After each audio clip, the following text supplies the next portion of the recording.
नमस्कार स्टूडेंट्स। जैसा कि आप सब अच्छी तैयारी कर रहे होंगे, पढ़ाई कर रहे होंगे, पीए वगैरह, पीए फर्स्ट वगैरह हो गए होंगे आपके।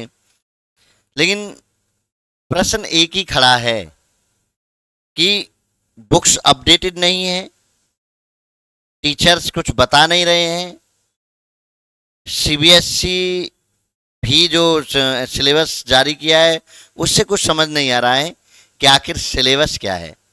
आइए, मैं अरविंद कुमार नोहिया आपकी इसी समस्या का समाधान लेकर आया हूं। मैं प्रत्येक चैप्टर का topic by topic, one by one, क्या क्वेश्चन हमें पढ़ने चाहिए, क्या नहीं पढ़ने चाहिए, प्रत्येक चैप्टर का एक चैप्टर एक वीडियो, ठीक है ना, ताकि आपको दिक्कत ना हो। आपको जिसका भी सिलेबस चाहिए आप उसको चेक करें। तो आज मैं लेकर आपके बीच में हूँ रियल नंबर्स का क्या क्या आपको पढ़ना है, क्योंकि प्रॉब्लम यह है कि बुक्स में बहुत ज़्यादा हो रहा है, पता चल नहीं रहा है। कहीं ऐसा ना हो कि आप जो चीज़ छोड़नी चाहिए उसे पढ़ रहे हैं और जो पढ़नी चाहिए उसे छोड़ रहे हैं। तो चलिए स्टार्ट करता हूं मैं आज का आपका ये जो बहुत महत्वपूर्ण सेशन, जिसमें आज हम डिस्कस करेंगे syllabus real numbers class 10 CBSE board 2027 के लिए। सबसे पहले बेटा यहाँ फंडामेंटल थ्योरम ऑफ अर्थमेटिक आएगी, जिसमें कोर कंसेप्ट है ये, इस पर क्वेश्चन जरूर पूछा जाएगा। इसमें दो तरह के क्वेश्चंस बनते हैं। पहला क्या बनता है भाई, the ending with zero application, यानी वो ये कहेंगे 6 की power n can not be and with zero, वो कहेंगे कि 12 की power n can not be and with zero, वो कहेंगे 15 की power n can not and with zero. तो एक क्वेश्चन तो आपको ये अवश्य तैयार करना है, ठीक है भाई। इससे आगे क्या होगा सर, दूसरा देखिए, दूसरा उन्होंने कहा था explain why is this the composite number application. Composite number कैसे है, जैसे वो एक एक्सपेंशन दे देते हैं ना, ऐसे 7 मल्टीप्लाई 13 मल्टीप्लाई 15, है ना, और मल्टीप्लाई, अच्छा 15 नहीं कहेंगे, 15 नहीं कहेंगे क्योंकि 15 तो फिर वो हो जाएगी फैक्टर। वो कहेंगे multiply by 17 and multiply by 3 plus 3, और कह देंगे कि explain why it is composite number. तो इस तरह का जो क्वेश्चन भी आता है बच्चा, उसमें हम कॉमन लेते हैं, फैक्टर करके दिखाते हैं, ये भी आपको अवश्य पढ़ना है। तो ये दो तरह के क्वेश्चन तो आपको यहाँ से core concept of fundamental theorem of arithmetics से पढ़ने हैं। क्लियर बात हुई, दैट्स इट, क्लियर है ना। इससे ज़्यादा आपको नहीं पढ़ना है। कोई कुछ भी कहे, कोई कुछ भी पढ़ाए, मना कर दीजिए कि नहीं पढ़ना है। अगर इससे अलग आ जाए तो आप मुझसे बात करेंगे, ठीक है। देखो अगला, आगे क्या है, एलसीएम और एचसीएफ। इसका जो दूसरा पार्ट आएगा वो क्या आएगा, एलसीएम और एचसीएफ। इसमें आपको कैलकुलेशन और वर्ड प्रॉब्लम दोनों रहेंगी। कैलकुलेशन मतलब वो एलसीएम एचसीएफ डायरेक्ट भी पूछ सकता है, और डायरेक्ट जब आप करेंगे तो प्राइम फैक्टराइजेशन मेथड से करेंगे, कोई भी अन्य मेथड नहीं लगाएंगे।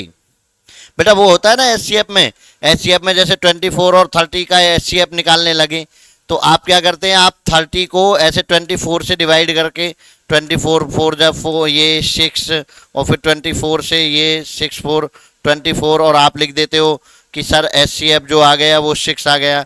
तो बेटा ये जो मेथड है ये नहीं चलने वाला है, ये मेथड नहीं चलने वाला है। किससे करना है आपको, प्राइम फैक्टर से।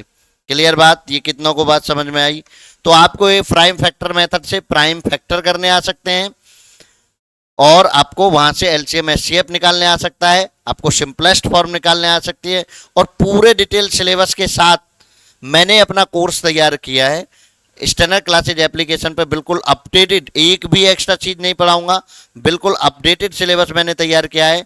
किस पर, आप इस एप्लीकेशन पर जाकर स्टैंडर्ड क्लासेज एप्लीकेशन पर प्ले स्टोर से आप डाउनलोड करिए स्टैंडर्ड क्लासेज एप्लीकेशन, और आप 1 बाय 1 जितना अकॉर्डिंग टू सिलेबस है केवल उतना ही मैंने कराया है, कोई एक्स्ट्रा क्वेश्चन नहीं, केवल बोर्ड के हिसाब से।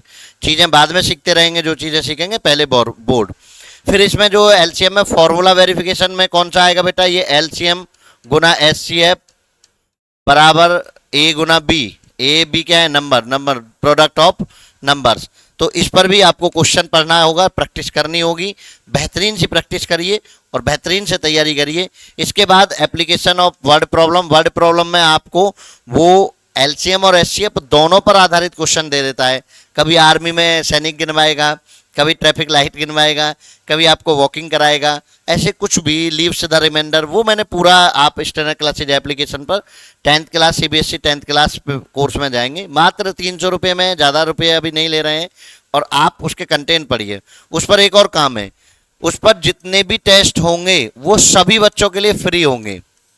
टेस्ट के लिए कोई पैसा नहीं लिया जाएगा। आप अगर किसी भी स्कूल में पढ़ रहे हैं, अदर कोर्सेज आपने खरीदे हुए हैं, तो आप अपनी जांच कर सकते हैं फ्री टेस्ट देकर भी। क्लियर बात है?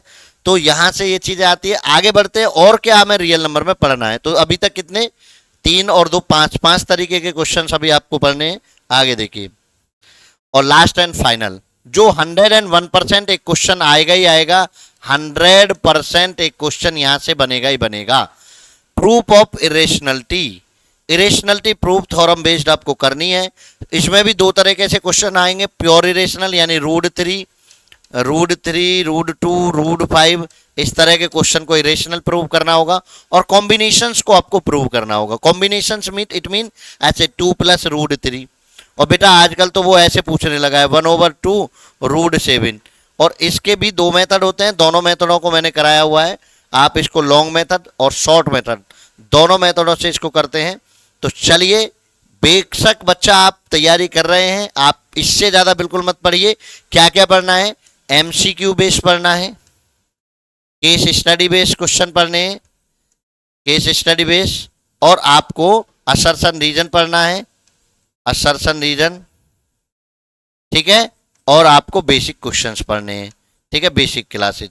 और ये पूरा का पूरा मैंने अपनी एप्लीकेशन पर, बेसिक क्लास मैंने अपनी एप्लीकेशन पर बिल्कुल डिजाइन किया है नया कोर्स, जिसमें मैंने MCQ, assertion reason and case study को अलग अलग वीडियो में रखा है, और आपको बेसिक क्लास को अलग वीडियो में रखा है। और फिर इसके बाद एक मास्टर क्लास, जब आपके एग्जाम नज़दीक होंगे तब एक मास्टर क्लास आपके लिए आएगी। तो चलिए, इससे ज़्यादा ना पढ़ें, इससे कम भी ना पढ़ें। रियल नंबर 6 नंबर का आएगा बेटा, 6 नंबर आपके कंप्लीट होंगे बहुत थोड़ा सा पढ़ के। तो चलिए, आज मैं रियल नंबर के सिलेबस को यहीं डिस्क्लोज करता हूँ। नेक्स्ट मिलेंगे फिर पॉलिनोमियल, और फिर बाकी धीरे धीरे सबका। तो जय हिंद, जय भारत, पढ़ते रहिए, मस्त रहिए, कोई स्ट्रेस नहीं लेना है। एग्जाम कुछ भी बदले, टॉपिक के अनुसार चलेंगे, कंपिटेंसी बेस्ड क्वेश्चन जो है उनको ज़्यादा करेंगे, आसानी से एग्जाम होगा। तो चलिए, लगे रहिए चैंपियंस।